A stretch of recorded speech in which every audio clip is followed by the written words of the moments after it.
I remember who I am, letting fear and worry fall away from me. I open my eyes and see there is only love. There is only love. Love that heals, love that sets us free. There is only love. When I lose myself, when it seems I've lost my way, when I go inside and quiet my mind, I can hear Spirit gently say, there is only love. There is only love. It's love that heals, love that sets us free.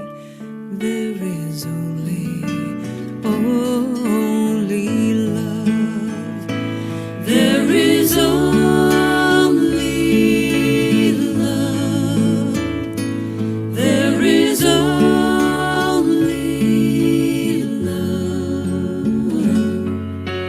Love that heals, love that sets us free. There is only love. There is only love. There is only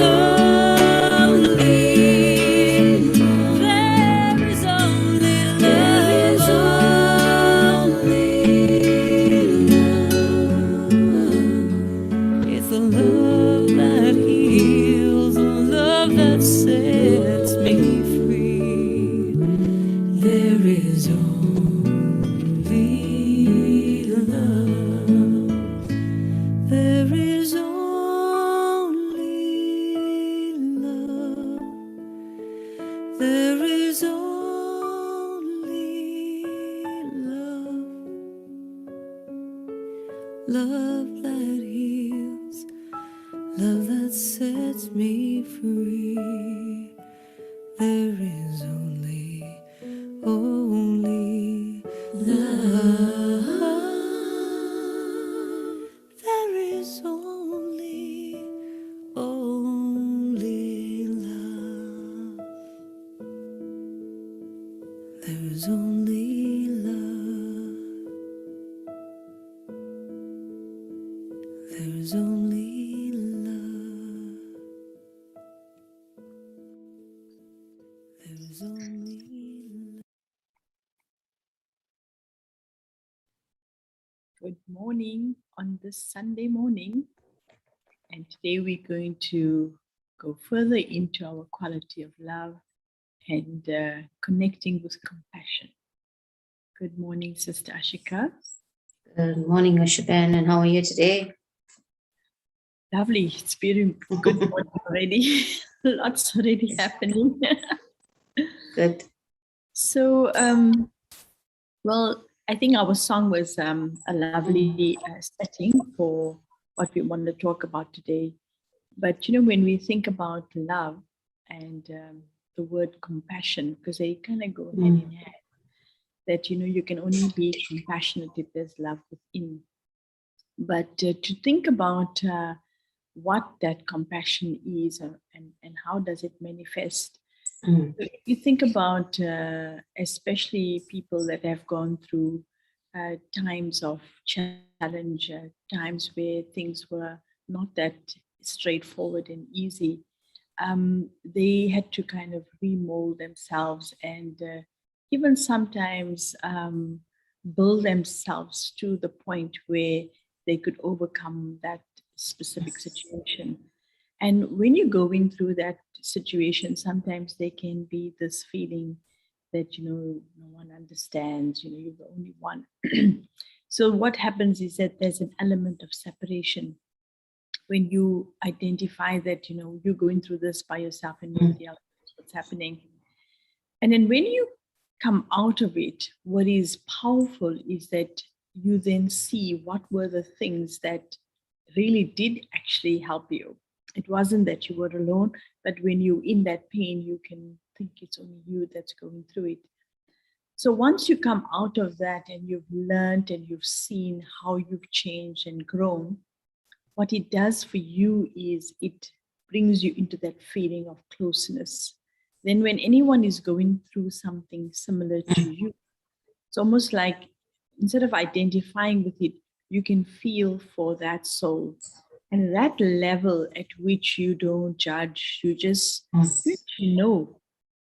And you can hold a space so that because of your own experience, you were able to go through and others held a space for you. Your own capacity to feel close to someone in that challenge is the compassion.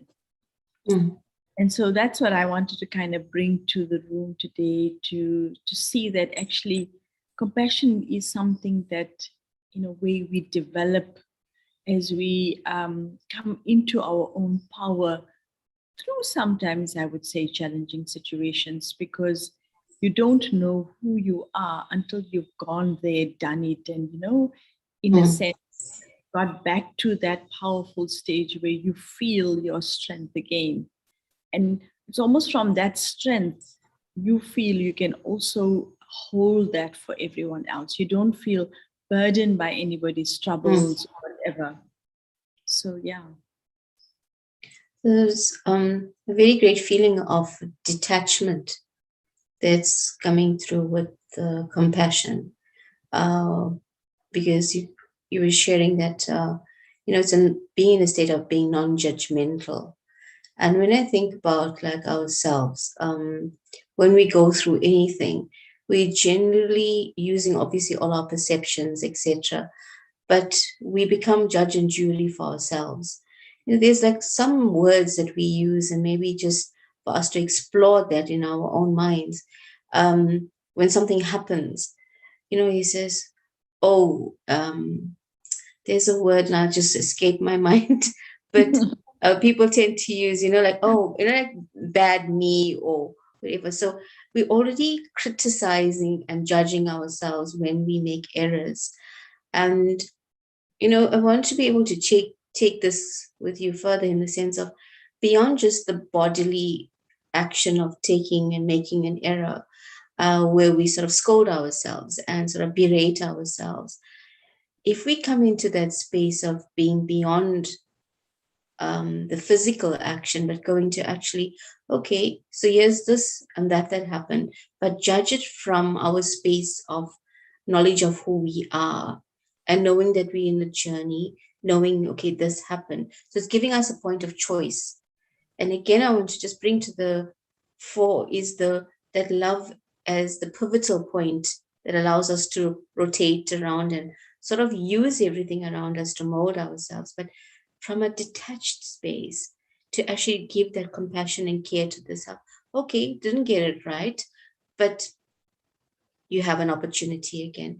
And like you say, that there's a benefit in everything. Something's happening for me and not to me. But I want you to explore with us this detached space that we can come into, where we can lovingly see and then compassionately care for ourselves as we journey forward. Now, detachment generally comes with that whole stigma of, somebody being very aloof and don't like no passion, no good energy of like, you just find yourself to hang out exclusively. Actually, sometimes detachment can even be very exclusive feeling. A nice kind of image that I like, and it really works for me, it's practical, is that if you use any kind of batter, which is a cake or something like that, and when you mix it, it's really gooey and sticky and all of it. And then once it goes into the oven and starts to bake, and without you even opening the oven, if you can just see from the that little glass that the cake is now coming, it's separating itself from the container. It's like loosening from the sides of the container. And as soon as that happens, you can be pretty sure that that cake is cooked without sticking something in the middle or whatever. So when that cake is fully baked and all the moisture has been released and it's now come into its form, it can actually be free from the container.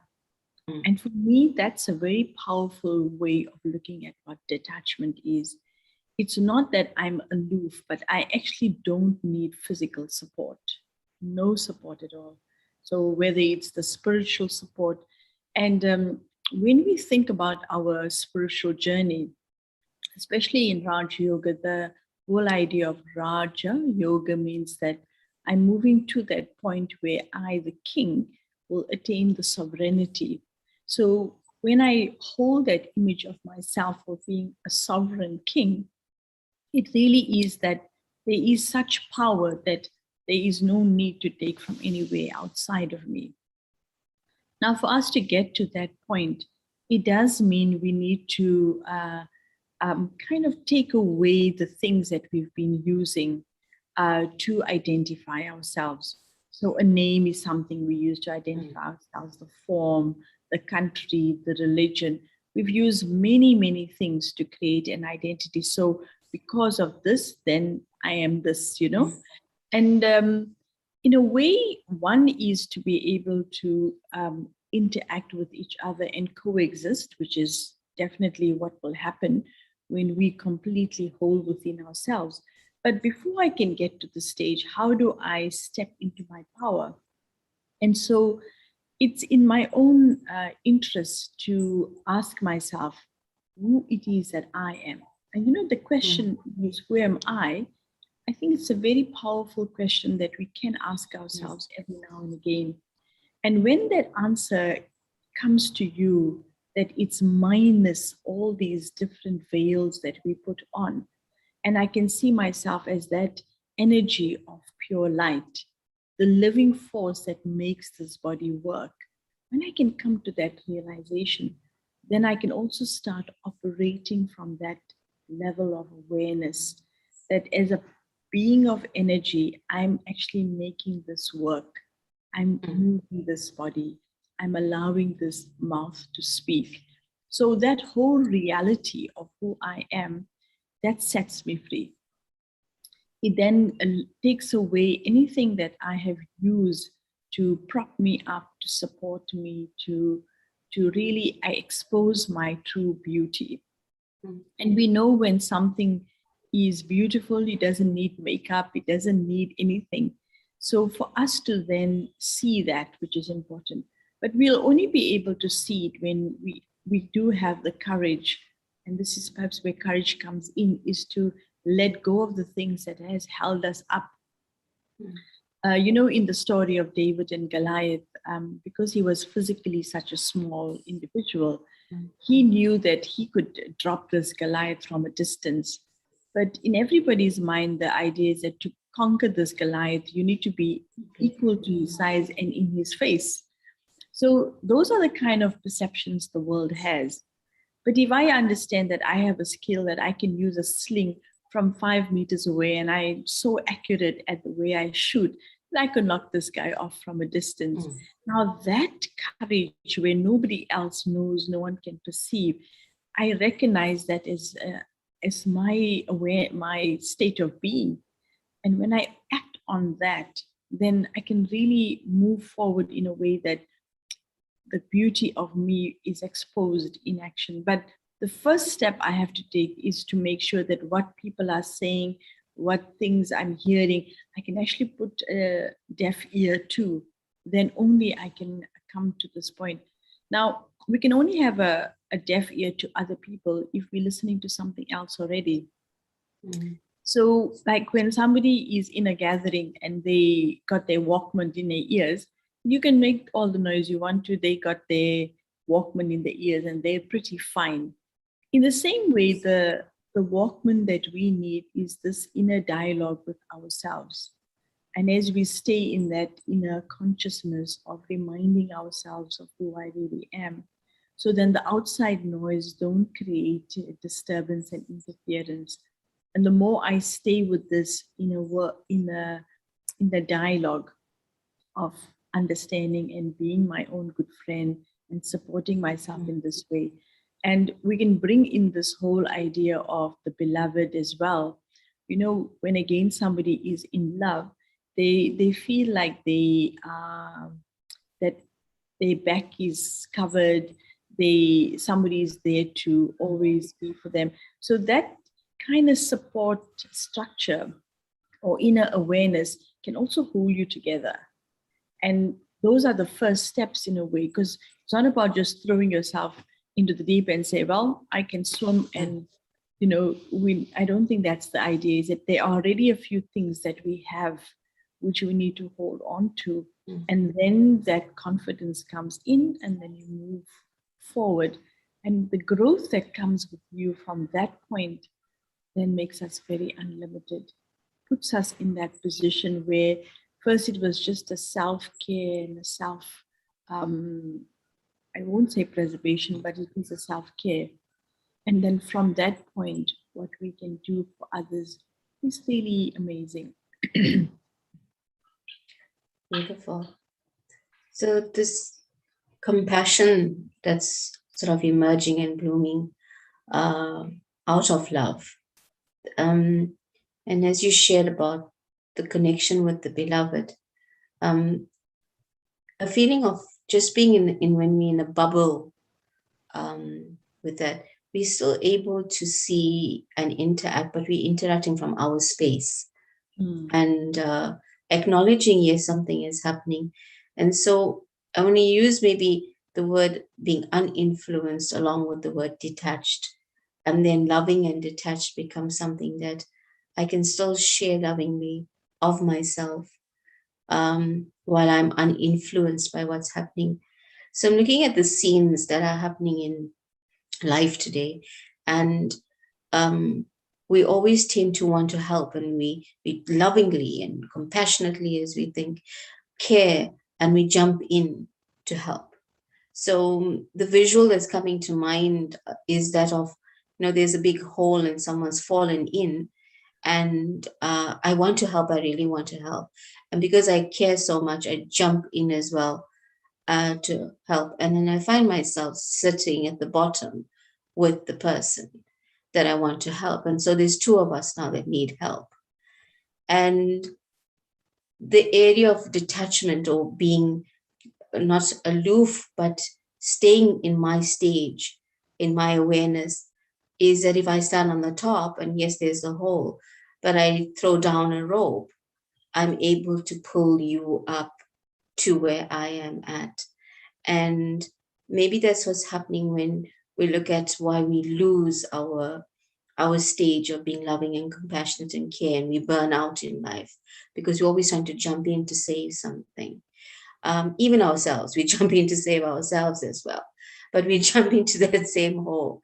So really a feeling of pulling the self way above, and really when you're talking about identifying with that I am, who am I, beyond this face, beyond these glasses that can't, they're not there, and everything looks hazy and daisy, but beyond the physical costume, beyond the clothes I wear, the makeup that you refer to, I put on so that I'm presentable to what's on the outside.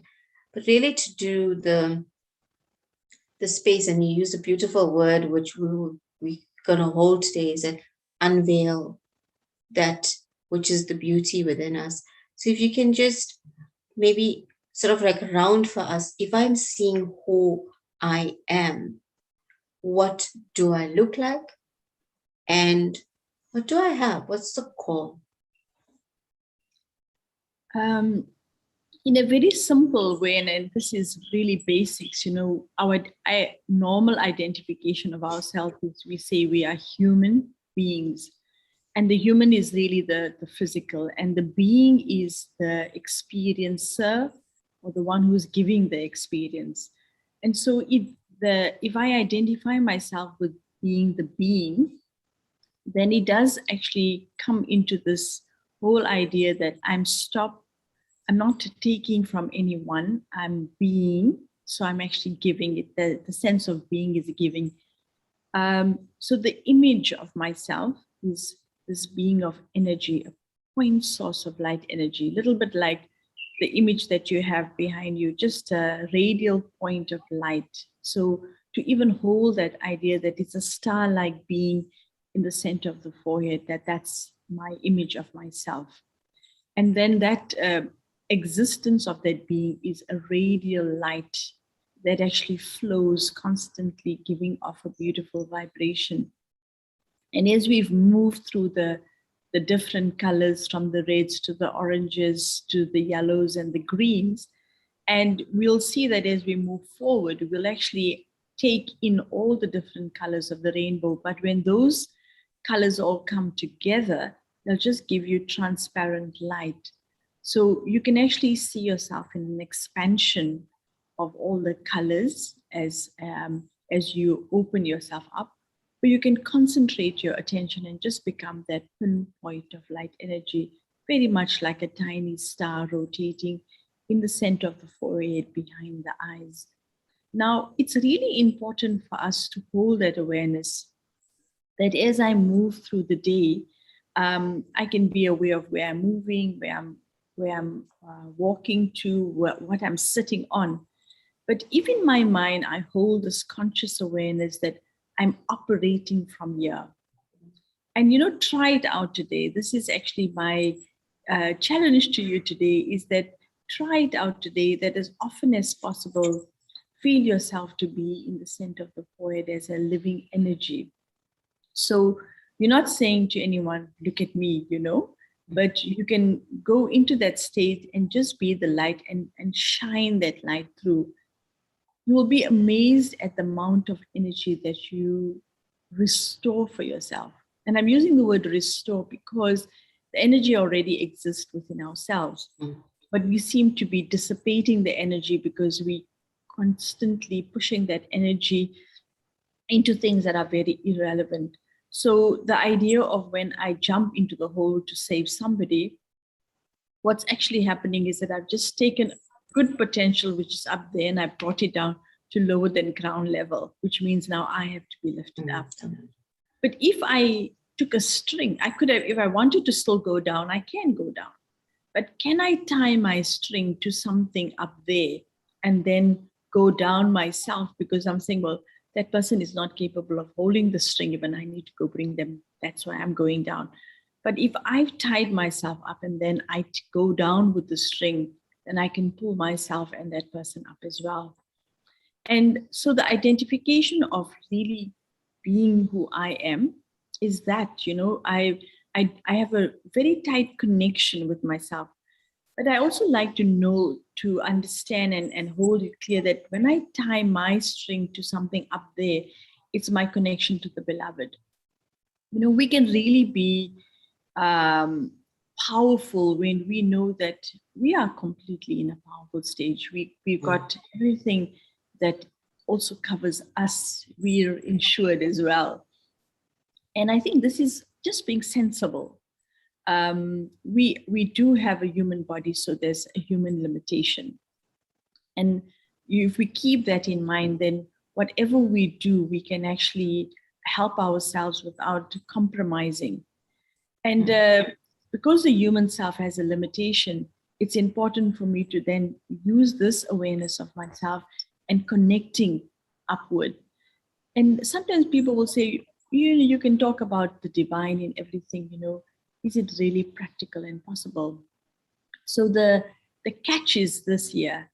If I'm sitting in this moment and I have a negative thought that, nothing good is going to happen, the energy of that thought, which nothing is good is going to happen, is going to filter out. And so then whatever I gave out, it's going to come back to me. So without doing anything, just by creating that thought, you've actually brought something to you, which is nothing. So when I hold this awareness that I am connected to the source of peace, and I give that energy out, that vibration comes back with the energy of being with the source of peace. And that power is what people will feel from me. So, whether you like it or not, whether you want to believe or not, your energy that you create in your conscious mind actually goes out into the world and comes back to you, because that's the law of science. What you keep out comes back to you. So whether it's an orange you threw or a thought you threw, whatever vibration you threw it with, it comes back to you as well. And so we need to make our thoughts that real. Just because they're invisible doesn't mean that they're not real. And if we can really start valuing those thoughts, we'll be absolutely amazed how we can hold our presence as being that living force and give that energy out, and how it then supports others as well. Great. So let us explore this a bit. So just allowing oneself to breathe very deeply and remembering this connection that we have in our very breath as we take in the oxygen from the atmosphere. And this serves us within the physical body. And as we exhale, letting go of all that which doesn't serve us, but becomes something that can be used by the environment outside. Holding this transformational energy, I allow myself to step into the garden of my mind.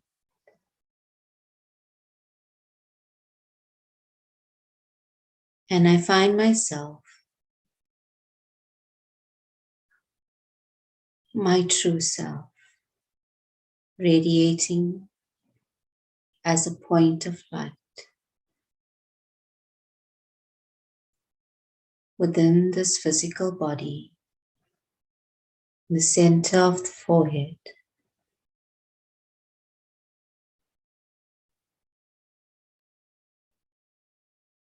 I give myself some space to enjoy the trueness of my identity as a being of light, a tiny point of light, a being that cannot be destroyed beyond the physical, beyond matter.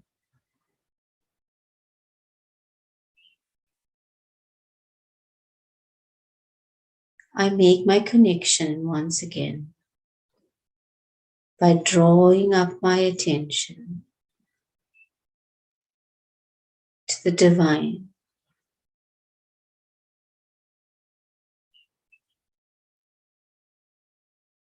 And I tie myself in a vow of love.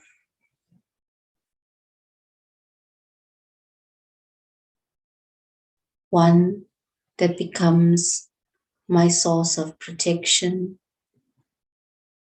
my source of loving, and a pure energy of compassion flows in this link, in this connection of love.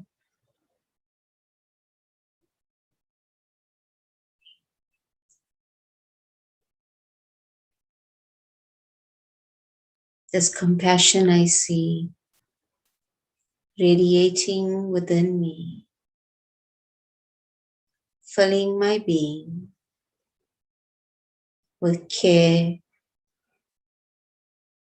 and as it does, all judgment,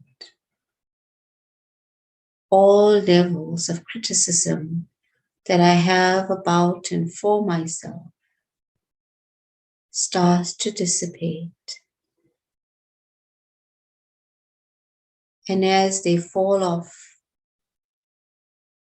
I am looking only at my pure self, enjoying every moment in this journey of life, seeing everything as an opportunity to make a choice, giving me permission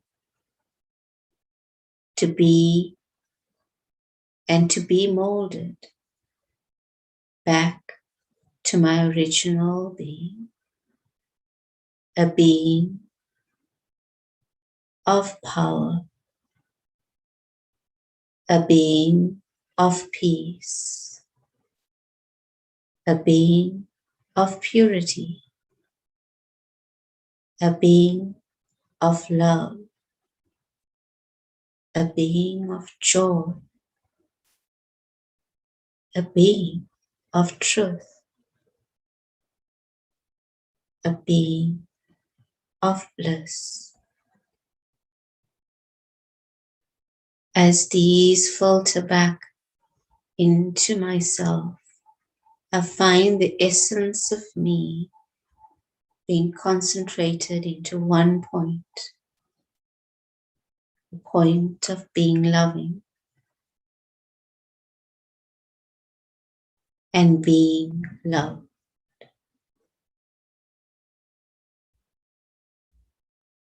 Om Shanti. Thank you.